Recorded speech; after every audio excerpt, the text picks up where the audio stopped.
Hello, it's your boy Anil here, and today I'll be going through the announcement made today, which is the 29th of June, regarding your vehicle's MOT.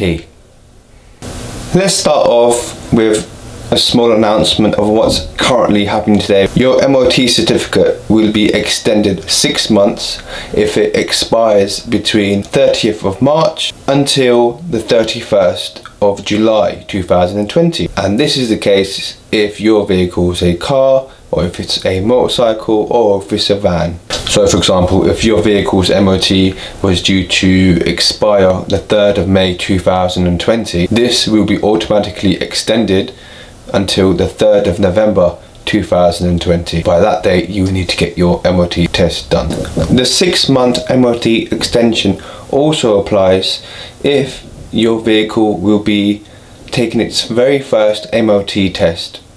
Now, the announcement that has been made today is if your vehicle's MOT was due to expire on the 1st of August 2020 or after, your MOT certificate will not be extended if the MOT expires from the 1st of August onwards this year. From then on, we'll be back to normality. Hopefully you can book an MOT test as normal from the 1st of August. You can also get an MOT for your car 1 month minus 1 day before the expiry date. For example, if your MOT runs out on the 2nd of August, the earliest you can get an MOT for that vehicle to keep the same renewal date will be the 3rd of July. You should not take a vehicle to a garage if you are self-isolating, or whether if you have coronavirus symptoms, or if you live with someone that has coronavirus symptoms or is also self-isolating. And if you've been advised to be shielding, you can't go to a garage because you are highly vulnerable to the coronavirus. There are some MOT centres out there that will do a collection service, so if you are self-isolating, they will come to your address and pick up the vehicle and take it to the station to carry out any tests or any checks or any repairs that needs doing. So that is a massive advantage for you.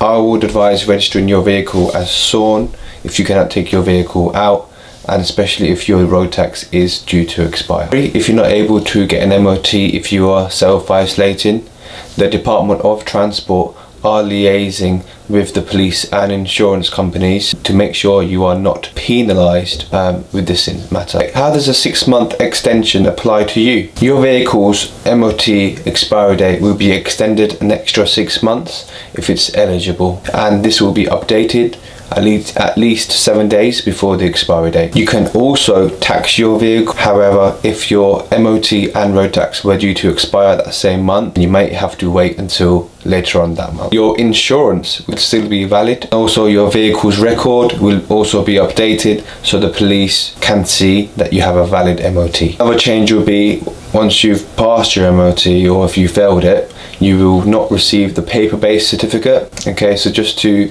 ease the spread of the coronavirus, you'll be asked to go online to download the certificate. So if you take your vehicle for an MOT and it fails, your MOT extension will no longer apply. If you take your vehicle for an MOT and then it failed, therefore you would need to rebook your vehicle for an MOT, pass it before you can drive it again. So for example, if your vehicle's MOT was due to expire on the 3rd of May and extended an extra 6 months to the 3rd of November 2020, if you decide to get the vehicle's MOT done in October or September, if it fails, the extension will no longer apply. You cannot drive the vehicle until you fix the failure items, until the vehicle is passed again. Just remember guys, you need to make sure your vehicle is safe and roadworthy before you drive it. At the end of the day, even that the MOT has been extended, for a lot of you drivers out there, it can still be unsafe, so make sure you're keeping on top. Nearly 90% of garages are open now, so you can